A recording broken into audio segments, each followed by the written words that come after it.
പ്രിയപ്പെട്ട യുവാക്കളോട് എനിക്ക് പറയാനുള്ളത്, നിങ്ങളെ ഈ പുതിയ പ്രസ്ഥാനക്കാർ വന്ന് ചാക്കിടാൻ വരുമ്പോ നിങ്ങൾ പോണ വയ്ക്ക് പോകുന്നു പറയാനുള്ള മുസ്ലിമീങ്ങളോട് പറയാനുള്ളത്, ഒരു വഹാബിയുടെയും പ്രസംഗം കേൾക്കേണ്ടതില്ല. النبي صلى الله عليه وسلم كان نبينا عليه الصلاة والسلام محمد صلى الله عليه وسلم قال الله قال رسوله صلى الله عليه وسلم പറഞ്ഞു قل أطيعوا الله وأطيعوا الرسول فإن تولوا فإنما عليه ما حمل وعليكم ما حملتم وإن تطيعوه تهتدوا وما على الرسول إلا البلاغ المبين. ഞങ്ങൾ പ്രാർത്ഥിക്കില്ല, ഞങ്ങൾ മഹാന്മാരോട് അപേക്ഷിക്കലാണ്, ഞങ്ങൾ സഹായം തരാണ്. അത് നിങ്ങൾ പറയുന്ന പ്രാർത്ഥിക്കാൻ നിങ്ങൾ പോലീസ് സ്റ്റേഷനിൽ പോയിട്ട് പെർമിഷൻ വേണ്ടി പ്രാർത്ഥിക്കലുണ്ടോ? ഇല്ല, അപേക്ഷിക്കില്ല. ദൈവത്തോട് ചോദിക്കുന്നത്, ഈശ്വരനോട് ചോദിക്കുന്നത്, പടച്ചോട് ചോദിക്കുന്നത് പറയുന്ന വാക്കാണ് പ്രാർത്ഥിക്കാറുള്ളത്. സൃഷ്ടികളോട് ചോദിക്കുന്നത് പ്രാർത്ഥിക്കാൻ പറയുന്നത് മുജാഹിദീങ്ങൾ മനഃപൂർവ്വം ജനങ്ങൾ കണ്ടുപിടിക്കാൻ ഒരു കാര്യമാണ്. നോളജ് സിറ്റിയുടെ പ്രവർത്തന മേഖലയിൽ ഒരുപാട് തടസ്സങ്ങളുണ്ടായി, ഒരുപാട് പ്രതിബന്ധങ്ങളുണ്ടായി. അപ്പോഴൊക്കെ നമ്മൾ ബദരീങ്ങളെ വിളിച്ചുകൊണ്ട് പ്രാർത്ഥിച്ചു.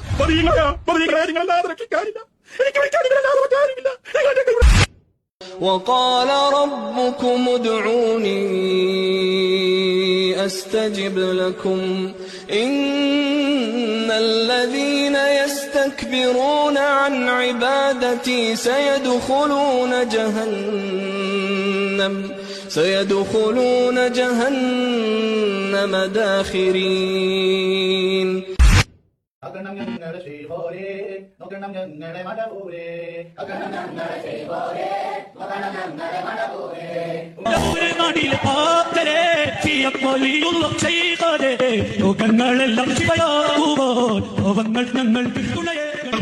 ഈ ആലം മാത്രമല്ല, 18,000 ആലം ഭരിക്കുന്നതും നിയന്ത്രിക്കുന്നതും മടവൂർ ശൈഖുന തന്നെയാണ്.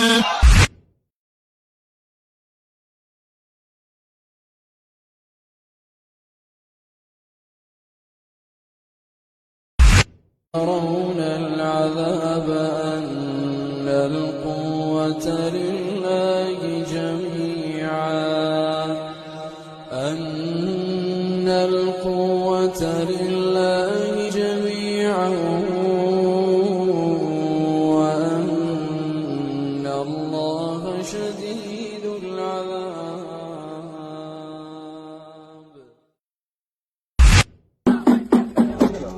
الله الله الله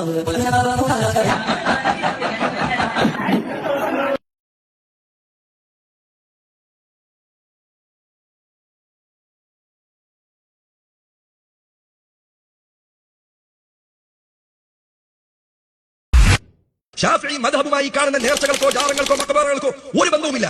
ഇത് ഷാഫിഈ മദ്ഹബിൽ പോലും പറഞ്ഞിട്ടില്ല, ഒരു മദ്ഹബിലും പറഞ്ഞിട്ടില്ല. ഹനഫിയിലുള്ള, മാലിക്കിലുള്ള, ഷാഫിഈലുള്ള, ഹംബലിലുള്ള. കൊണ്ടുവരും നിങ്ങൾ തെളിവ്. ഏതെങ്കിലും ഒരു കിതാബ്, മദ്ഹബിന്റെ കിതാബിൽ ഇവിടെ ഈ നടക്കുന്ന നേർച്ചയുമായി ബന്ധപ്പെട്ട അനാചാരങ്ങൾക്ക് ഒരു തെളിവ്, ഒരു വലിയെങ്കിലും തെളിവ് നിങ്ങൾ കൊണ്ടുപോകാൻ ഒരു തെളിവില്ല. എന്തിനാണ് ഞാൻ ഇങ്ങനെ പറയുന്നത്? എന്തിനു വേണ്ടിയാണ് ഇങ്ങനെ പറയുന്നത്? ഇവിടെ ആളുകൾ പറഞ്ഞു പഠിപ്പിക്കുന്നത് കാക്കക്കാരണവന്മാരായി ഞങ്ങൾക്ക് ലഭിച്ചു വന്ന ദീനാണ് ഇത് എന്നാണ്. ഒരു കാക്കക്കാരണവന്മാർ ഇത് പഠിപ്പിച്ചിട്ടില്ല, ഒരു ഇമാമിങ്ങൾ ഇത് പഠിപ്പിച്ചിട്ടില്ല, അഹ്ലുസ് സുന്നത്തിന്റെ പണ്ഡിതന്മാർ ഒരാളും പഠിപ്പിച്ചിട്ടില്ല, ഷാഫിഈ മദ്ഹബിലെ പണ്ഡിതന്മാരും പഠിപ്പിച്ചിട്ടില്ല. ഇത് ഈ നാട്ടിലെ മുസ്ലിയാക്കന്മാർ ഉണ്ടാക്കിയെടുത്തതാണ്. ഇതിന് ഇസ്ലാമുമായി അതിന് ബന്ധമില്ല. ഞങ്ങൾ പ്രാർത്ഥിക്കില്ല, ഞങ്ങൾ മഹാന്മാരോട് അപേക്ഷിക്കലാണ്. പ്രാർത്ഥന എന്ന് വെച്ചാൽ എല്ലാവിധ അപേക്ഷകൾക്കും പ്രാർത്ഥന എന്ന് നമ്മൾ പറയുന്നില്ലല്ലോ. ഈ പച്ചപരമാർത്ഥത്തിൽ നേർക്കുനേരെ ചിന്തിച്ചാൽ മനസ്സിലാക്കാവുന്നതിനുള്ള കാര്യം. നമ്മളൊരു രോഗിയെ ആശുപത്രിയിൽ കൊണ്ടുവന്നിട്ട് അവിടെ വേണ്ടപ്പെട്ടവരോട് പറയാണ്, ഇതാ ഞങ്ങളുടെ ഈ രോഗിയെ ഇവിടെ കിടത്തി ചികിത്സിച്ച് തരണമേ എന്ന് ഞങ്ങൾ അപേക്ഷിക്കുന്നു എന്ന് പറയും. ഞങ്ങൾ പ്രാർത്ഥിക്കുന്നു എന്ന് ആരെങ്കിലും പറയുന്നുണ്ടോ? ഇല്ല, പറയില്ല. അപേക്ഷിക്കാൻ പറയും. അതുപോലെ നമ്മളുടെ ഒരു കുട്ടിയെ കോളേജിൽ ചേർത്ത് പഠിപ്പിക്കാൻ വേണ്ടി ചെന്നിട്ട് പ്രിൻസിപ്പാളോടും മറ്റ് വേണ്ടപ്പെട്ടവരോടും ഞങ്ങളുടെ കുട്ടിക്ക് ഇവിടെ അഡ്മിഷൻ കൊടുക്കണമേ എന്ന് ഞങ്ങൾ അപേക്ഷിക്കുന്നു എന്നല്ലാതെ പ്രാർത്ഥിക്കുന്നു എന്ന് ആരെങ്കിലും പറയുന്നുണ്ടോ? അത് എന്റെ കാര്യം. അപ്പൊ പ്രാർത്ഥന എന്നുള്ളത് ഒരു പ്രത്യേക തരത്തിലുള്ള അപേക്ഷയാണ്. എല്ലാ അപേക്ഷക്കും പ്രാർത്ഥന എന്ന് പറയുകയില്ല. എന്ത് അടിസ്ഥാനമാണ് അതിന്റെ അടിസ്ഥാനം എന്തെന്നുള്ളത് മനസ്സിലായാൽ കാര്യം ക്ലിയറായി. ഞാൻ ഉദാഹരണം പറയാം. ശക്തിയായി കാറ്റടിച്ചിട്ട് നമ്മളെ വീട്ടിന്റെ മുറ്റത്തുള്ള ഒരു തെങ്ങ് വീട്ടിന്റെ നേരെ ചാഞ്ഞു വരികയാണ്. അതിനോട് പറഞ്ഞു വീണാൽ വീട് തകരും, വമ്പിച്ച നാശനഷ്ടങ്ങൾ ഉണ്ടാകും. ഈ ഘട്ടത്തിൽ ഒരു മുട്ടുകൊടുത്ത് തെങ്ങ് താങ്ങി നിർത്താനും കഴിയുന്നില്ല, തമ്പി വലിച്ചു കെട്ടാനും കഴിയുന്നില്ല. എങ്ങനെയെങ്കിലും അപകടം കൂടാതെ രക്ഷപ്പെടണമെന്നുള്ള ആശ ശക്തിയായി മനസ്സിൽ ഉണ്ട്. ഒരു വഴിയും കാണുന്നില്ല. അതിന് ഭൗതികമായിട്ടുള്ള യാതൊരു മാർഗവും അവിടെയില്ല. ആ സമയത്ത് മനസ്സിൽ നിന്നൊരു ആഗ്രഹം ഇറങ്ങി വശമാവില്ല. മനുഷ്യർക്ക് അതുണ്ടാവും, പോത്തിനും മൂലികളും ഉണ്ടാവില്ല. മനുഷ്യർക്കുള്ള ഒരു ജന്മവാസനയാണത്. ശരി, ഈ അപേക്ഷയാണ് യഥാർത്ഥത്തിൽ പ്രാർത്ഥന. അത് അള്ളാഹുവിനോട് മാത്രമേ പ്രാർത്ഥിക്കാവൂ എന്നാണ് ഇവിടെ ലാ ഇലാഹ ഇല്ലല്ലാഹുവിന്റെ ആശയത്തിൽ വരുന്നത്. വേറെ ആരോടും പ്രാർത്ഥിക്കാൻ പാടില്ല. ആരോടെന്ന് വെച്ചാൽ ബന്ധപ്പെട്ട ഒരു വ്യക്തി ഉണ്ട്, അവരെയും കൂടി അപേക്ഷിക്കാൻ പാടില്ല. ആരാണ് ആ വ്യക്തി? കാറ്റിന്റെ കാര്യത്തിൽ അള്ളാഹു കൽപ്പിച്ചാക്കിയ മീകായിൽ എന്ന മലക്ക് ഈ ഇസ്ലാമിന്റെ അഖീദയിൽപ്പെട്ടതാണ്. ആ മീകായിൽ എന്ന മലക്കിനോട് ബഹുമാനപ്പെട്ട മീകായിൽ എന്ന മലക്ക് ഈ കാറ്റ് ഇത്ര ശക്തിയായിട്ട് ഈ തെന്നി എന്റെ വീട്ടിന്റെ നേരെ ചാഞ്ഞു വന്നിട്ട് അത് പറഞ്ഞു വീണാൽ കാര്യം അപകടമായി പോകുമല്ലോ, അതുകൊണ്ട് അതിന്റെ ശക്തി ഒന്ന് ലഘുവാക്കണേ, അതല്ലെങ്കിൽ വേറെ വഴിക്ക് തിരിച്ചു വിടണേ എന്നിങ്ങനെ മീകായിൽ എന്ന മലക്കിന് വീട്ട് അപേക്ഷിക്കാൻ പാടുണ്ടോ? പാടില്ല എന്നാണ് അവിടെ പറയുന്നത്. റസൂലുള്ളാഹി സ്വല്ലല്ലാഹു അലൈഹി വസല്ലം അബ്ദുല്ലാഹ് ഇബ്നു അബ്ബാസ് റളിയല്ലാഹു അൻഹുമാ അദ്ദേഹത്തെ വിളിച്ചുകൊണ്ട് അദ്ദേഹത്തിന്റെ തോളിൽ കൈവച്ചുകൊണ്ട് നബി സല്ലല്ലാഹു അലൈഹി വസല്ലം ഒരിക്കൽ പറഞ്ഞു, യാ ഗുലാം ഇന്നി ഉഅല്ലിമുക കലിമാത്ത്. അല്ലാഹുവിന്റെ റസൂൽ സല്ലല്ലാഹു അലൈഹി വസല്ലം ഒരു ചെറിയ കുട്ടിയെ വിളിച്ച് ആ കുട്ടിക്ക് പഠിപ്പിച്ചു കൊടുക്കുന്ന കാര്യമാണ്, യാ ഗുലാം, മോനെ, ഇന്നി ഉഅല്ലിമുക കലിമാത്ത്, ഞാൻ നിനക്ക് കുറച്ച് കാര്യങ്ങൾ പറഞ്ഞു തരട്ടെയോ? നബി സല്ലല്ലാഹു അലൈഹി വസല്ലം പറഞ്ഞു, വഇദാ സഅൽത ഫസ്അലില്ലാഹ്. ആരുടെ വാക്കാണ് ഞാൻ ഈ പറഞ്ഞത്? റസൂലുള്ളാഹിന്റെ വാക്കാണ് ഈ പറയുന്നത്, എന്റെ വാക്കല്ല, ഞാൻ പറഞ്ഞതല്ല. നീ ചോദിക്കുകയാണെങ്കിൽ അള്ളാഹുവിനോട് ചോദിക്കുക. ഇന്ന് നമ്മുടെ നാട്ടിലുള്ള ചില ആൾക്കാരുണ്ടെങ്കിൽ അവർ റസൂലുള്ളാഹിയോട് തിരിച്ചു പറയും, നബിയെ ഭാര്യയോട് ചോദിക്കാൻ പാടില്ലേ, ഡോക്ടറോട് മരുന്ന് ചോദിക്കാൻ പാടില്ലേ. വഇദാ സഅൽത ഫസ്അലില്ലാഹ്, ചോദിക്കുകയാണെങ്കിൽ അള്ളാഹുവിനോട് ചോദിക്കണം. വഇദാ ഇസ്തഅൻത ഫസ്തഇൻ ബില്ലാഹ്, സഹായം തേടുകയാണെങ്കിൽ അള്ളാഹുവിനോട് സഹായം ചോദിക്കണം. ആര് പറഞ്ഞു തന്നെ? ഞാൻ പറഞ്ഞ വാക്കല്ല, നബി സല്ലല്ലാഹു അലൈഹി വസല്ലം പറഞ്ഞ വാക്കാണ്. കഠാരില്ലാതെ ശത്രുവിനെ ഈസാക്കണം, എളുപ്പം ശത്രുവിനെ ഒതുക്കാൻ. ഈ ഇടത്തിൽ ഇങ്ങനെ വളരെ ഒരു പിച്ചാത്തിയായിട്ട് ഒരു കത്തി ഇങ്ങനെ ഇങ്ങനെ വരയ്ക്കുക, ഉറച്ചിട്ട് യാദൽ ജലാലി വൽ ഇക്റാം, യാദൽ ജലാലി വൽ ഇക്റാം അടി പടപടാണിക്കോളും. നടന്നപ്പോൾ വലിയ ആനക്കൂട്ടമുണ്ട്, 40ഓളം ആനകൾ. അതിലെ വലിയ കൊമ്പനാണ് എനിക്ക് സലോട്ട് തന്നു. ആന സലോട്ട് എടുക്കുന്നത് മാത്രം. സുബ്ഹാനല്ലാഹ്, എന്തൊക്കെയാ ആന സുജൂദ് ചെയ്തിട്ടുണ്ട് സിയമിന്. അമ്പൂർ തങ്ങളെ കാണാൻ വേണ്ടി അവിടെ പിന്നെ ആ റൂമിലേക്ക് കയറി. ഞങ്ങൾ അതിനുള്ളിലുണ്ട്. അസ്സലാമു അലൈക്കും. വഅലൈക്കും സലാം. കൈ കൊടുത്തു. സുബ്ഹാനല്ലാഹ്, കൈ കൊടുത്തിട്ട് ഈ പണ്ഡിതൻ ഇങ്ങനെ ചുമരിലേക്ക് നോക്കുമ്പോൾ ചുമരിൽ മുഴുവൻ ജീവികളുടെ ചിത്രങ്ങളാണ്. ജീവികളുടെ ചിത്രങ്ങൾ ചുമരിൽ വെക്കൽ ഹറാമാണ്. ഉണക്കരുത് സഹോദരങ്ങളെ, മനുഷ്യരെ തീരെ വെക്കരുത്. അപ്പൊ കുറെ ജന്തുക്കളുടെ കാക്ക, പീല് പോലുള്ള കുറെ ജന്തുക്കളുടെ ചിത്രങ്ങൾ ചുമരിൽ വരച്ചിട്ടുണ്ട്. ആ ചിത്രങ്ങൾ കാണുകയാണ്. അപ്പോ ആ ചിത്രങ്ങളൊക്കെ കണ്ടപ്പോ ഈ സയ്യിദിന് വന്ന സാഹിബുൽ ബക്കറിന് വല്ലാത്ത പ്രയാസം. കൈയ്യിൽ വലിച്ചിട്ട് പറഞ്ഞു, ഇതാണോ ഖുതുബ് സമാൻ? ഈ ചിത്രങ്ങൾ മുഴുവൻ ചുമരിൽ വരച്ചിട്ടുണ്ട്. ഈ റൂമിൽ ഇരിക്കുന്ന ആളാണോ ഖുതുബ് സമാൻ? ദേഷ്യം പിടിച്ചിട്ട് ഇറങ്ങിയപ്പോ തങ്ങൾ വിട്ടില്ല. നിങ്ങൾ പോകല്ലേ, കൈയാണ് പിടിച്ചു.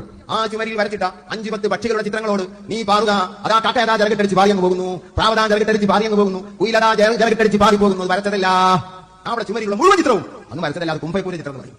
അതവിടെ അങ്ങ് ഉണ്ടാകുകയാണ്, അത് വരച്ചതൊന്നുമല്ല, അതവിടെ അങ്ങ് ഉണ്ടാകുകയാണ്. നമ്മൾ തങ്ങൾ അതിനെ മുഴുവനും ചുമരിൽ നിന്ന് പാർക്കുകയാണ്. ഈ ചെറുപ്പക്കാരായി പറയാൻ ഞാൻ ഒരിക്കൽ മറന്നുപോയത്. അദ്ദേഹം സൗദിയെ പോയി, ശൈഖുനാന്റെ സമപ്രകാരം പോയതാ. അവിടെ ചെന്ന് അദ്ദേഹം പെട്ടെന്ന് ഒരു മാസത്തിന്റെ ഉള്ളിൽ തന്നെ അയാള് അവിടെ അറസ്റ്റിലായി പോയി. അവിടെ ഒരു തെറ്റും ചെയ്യാതെ എന്തോ ഒരു കുറ്റവാളിൽ ആരോപിച്ച് അയാൾ ജയിലിൽ അടക്കപ്പെട്ടു. ജയിലിൽ കടന്ന് സിഎമ്മിനെ വിളിച്ച് കയറാൻ തുടങ്ങി. എന്നെ ഇതിനെ പറഞ്ഞത് എനിക്ക് നാടിനെ പോരേനോ, എന്നെ ജയിലാക്കാൻ കണ്ടു വേണ്ടി എന്നൊക്കെ ശൈഖുനാനോടാ പറയും. ശൈഖുനാന്റെ സമപ്രകാരം പോകുന്നതല്ല, എന്നെ ജയിലാക്കാൻ കണ്ടു പറഞ്ഞാൽ കണ്ടീനോ, ശൈഖുനാനോട് കുറ്റം പറഞ്ഞ മാതിരി എന്നെ പറയുന്നത് ഒക്കെ പറയാം. ശൈഖുനാനോട് ശൈഖുന പറഞ്ഞാൽ ഇയാൾ അങ്ങനെ പറയണം. അപ്പോൾ അവർക്ക് മനസ്സിലാകാനാകുക. അപ്പൊ ഇന്നെങ്കിലും പറഞ്ഞാൽ ചെയ്യുന്നത് അങ്ങനെയൊക്കെ പറഞ്ഞ് ഇയാൾ കരയാൻ തുടങ്ങി. ഇയാൾ രാത്രി അങ്ങനെ കരഞ്ഞു കൊടുക്കുക, ഹജ്ജിന്റെ ടൈമാ. അങ്ങനെ ഇയാൾ കരഞ്ഞു കൊടുക്കുമ്പോ ജയിലിന്റെ പുറത്ത് ഷെയ്ഖുന വണ്ടി കൊണ്ടുവന്ന് നിർത്തിയിട്ട് ഷെയ്ഖുന ആ ജയിൽ തുറന്ന് ഉള്ളിൽ കയറി സലാം പറഞ്ഞെത്തിയപ്പോ ഷെയ്ഖുന ജയിലിലെത്തി. സുബ്ഹാന, ജയിൽ തുറക്കാൻ കഴിയോ, തുറക്കാൻ പറ്റുമോ? അപ്പൊ അതൊക്കെ ചെന്ന് ചോദിച്ചു നോക്ക്. അത് അങ്ങനെ ഉള്ളിൽ കയറി. അപ്പൊ നീ കരയിൽ നിന്നിട്ട് വന്നാ ഞാൻ ഹജ്ജിന് വന്നതാ, വാ, ഞാൻ കൈ പിടിച്ച് കൊണ്ടുവന്ന് വണ്ടി കയറ്റി നേരെ വിട്ട് ഏതൊരു സ്ഥലം പറഞ്ഞു സൗദി, എനിക്ക് അറിഞ്ഞൂടെ, അവിടെ ആക്കി കൊടുത്തു. ഇതേ നാട്ടിൽ വിളിച്ച് ഷെയ്ഖുന ഭാര്യനോട് പറഞ്ഞു, ഷെയ്ഖുന അവിടെ വന്ന് എന്നെ ജയിലിനെ കൊയിച്ചാക്കി. ഷെയ്ഖുനാന്റെ അടുത്ത് അവിടെ എന്താ ഷെയ്ഖുന? ആ ഷെയ്ഖുന എന്തോ ഷെയ്ഖുന കിടക്കുന്നുണ്ട്, മാറി പോയിട്ടൊന്നുമില്ല. ഇതാണ് ശൈഖുന. എന്തിനുള്ളിലും കയറും, എന്തിനും പുറത്തു പോരും, ആരെയും കൊണ്ടുപോകും, ആരെയും പുറത്താക്കും, ഒരു പ്രയാസവുമില്ല, അന്നുമില്ല. സിംഹം വന്നിറങ്ങിയിട്ട് ആകെ പ്രയാസം, എല്ലാവരും ബേജാറില്ല, സിംഹം ഇറങ്ങിക്കുന്നത്. ഇന്നിപ്പോ അതിനെ പിടിക്കാനും അതിനെ എന്തൊക്കെ ചെയ്യാനുള്ള സംവിധാനം അന്ന് അതൊന്നുമില്ല. മമ്പറത്തെ തങ്ങളിപ്പാപ്പ് അങ്ങോട്ട് വന്നിട്ട് ഈ സിംഹത്തിനോട് പറയുന്നു, കേറട കൂട്ടിലേക്ക് കയറാൻ സിംഹത്തിനോട് മമ്പുറം തങ്ങളുപ്പാപ്പ വളരെ ശക്തമായി ചൂടായി സംസാരിച്ചു. ഈ സിംഹം പൂച്ചക്കുട്ടിയെ പോലെ മമ്പറത്തോരെ കാലിന്റെ ചുവട്ടിൽ വന്നിരുന്നു, എന്നിട്ട് കൂട്ടിൽ കയറിയ ചരിത്രം പറയുന്നു. അവർ സുൽത്താനുൽ ഔലിയാണ്, അവർ ഖുതുബുൽ ആലമാണ്. ഞാൻ അറിയാതെ ഒരു ഇല പോലും അനങ്ങുന്നില്ല. ലോകത്തിന്റെ എല്ലാ ദിക്കുകളിലും അപ്പോൾ നടക്കുന്ന സംഭവങ്ങളെ ശൈഖുന നിരീക്ഷിക്കുകയാണ്. ഞാൻ അല്പം കണ്ണടച്ചു പോയാൽ വാനലോകത്തിലൂടെ പറന്നുകൊണ്ടിരിക്കുന്ന വിമാനങ്ങൾ തമ്മിൽ കൂട്ടിമുട്ടുമെന്ന് ഖുതുബുൽ ആലം ശൈഖുന മണവൂ. എന്റെ മുസ്ലിമീങ്ങളെ, നിങ്ങൾ ചിന്തിക്കണം, ഈ കാലഘട്ടത്തിൽ മുസ്ലിം വേഷം കെട്ടിയ ആളുകൾ ഇത്തരം വർത്തമാനങ്ങൾ പറയാൻ ധൈര്യം കാണിക്കുന്നു എന്നത് നമ്മുടെ ഈമാനിന്റെ കുറവിനെ നയിക്കുന്നത്. നിങ്ങൾ ചിന്തിച്ചു നോക്കൂ, ഒരു 5-10 കൊല്ലം മുൻപ് ഒരു മുസ്ലിമായ ഒരാൾ ഒരു ഇസ്ലാമിക ചർച്ചയിൽ അങ്ങനത്തെ വാക്ക് പറയാൻ ധൈര്യപ്പെടും. അള്ളാഹുവിന് പുറമെ ഈ ലോകത്തെ നിയന്ത്രിക്കുന്നവർ ഔലിയാക്കന്മാരാണ് എന്ന് ഒരാൾ പറയാൻ ധൈര്യപ്പെടും. മക്കയിലെ മുശ്രിക്കുകൾ അത് പറഞ്ഞിട്ടില്ല. ഖുൽ മൻ യർസുഖുകും മിനസ് സമാഇ വൽ അർദി അമ്മൻ യംലികുസ് സമഅ വൽ അബ്സാർ ومن يخرج الحي من الميت ويخرج الميت من الحي ومن يدبر الأمر فسيقولون الله فقل أفلا تتقون. മക്കയിലെ മുശ്രിക്കുകൾ അത് പറഞ്ഞിട്ടില്ല. നിങ്ങൾ കുറെ കാലം ഇവിടെ ശിർക്കിനെ ന്യായീകരിച്ചിരുന്നവർ പറഞ്ഞു, അല്ലോ ഞങ്ങളെ മക്കാ മുശ്രിക്കുകളെ പോലെ ആക്കിയെന്നാണ്. ഇതാ മക്കാ മുശ്രിക്കുകൾ പോലും ഇങ്ങനെ പറഞ്ഞിട്ടില്ല. അതിനേക്കാൾ ഗുരുതരമായ വാക്കാണ്. അവർ പറഞ്ഞിട്ടില്ല ലാത്തയും ഉസ്സയുമാണ് പ്രപഞ്ചത്തെ നിയന്ത്രിക്കുന്നത് എന്ന്. അവർ പറഞ്ഞിട്ടില്ല ലാത്തയും ഉസ്സയുമാണ് ഭൂമിയെ നിയന്ത്രിക്കുന്നത് എന്ന്. അവർ പറഞ്ഞിട്ടില്ല ആകാശത്ത് കൂടെ പറന്നു പോകുന്ന പ്ലെയിൻ അവിടെ നിൽക്കട്ടെ ഒരു പക്ഷിയെ പോലും നിയന്ത്രിക്കുന്നത് ലാത്തയോ ഉസ്സയാണെന്ന് അവർ പറഞ്ഞിട്ടില്ല. ഇന്ന് ആളുകൾ ഔലിയാക്കന്മാരാണ് പ്ലെയിൻ നിയന്ത്രിക്കുന്നത്. അപ്പോ പ്ലേറ്റിന്റെ മുൻഭാഗം സീമൊലി പിടിച്ചിരിക്കുന്നു. സീമൊലി അങ്ങനെ പ്ലേറ്റിന് മുന്നിൽ ഇങ്ങനെ പിടിച്ചിരിക്കുന്നത് അങ്ങനെ കാണാൻ അതിനാൽ ഉണർന്ന് നോക്കുമ്പോൾ അഡോൺസ് സീനെ കിട്ടിയിട്ടുണ്ട് ഇവിടെ ഇറങ്ങാണ്.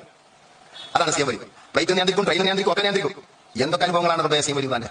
അഊദു ബില്ലാഹി മിനശ് ശൈത്താനിർ റജീം. ഇന്നാ ലില്ലാഹി വ ഇന്നാ ഇലൈഹി റാജിഊൻ. എന്ത് ഗുരുതരമായ വാക്കാണ്. അള്ളാഹു ഒരിക്കലും അവനിൽ പങ്കു ചേർക്കപ്പെടുന്ന അവനെ പോലെ ഒരാൾ പ്രപഞ്ചത്തെ നിയന്ത്രിക്കുന്നുണ്ട്.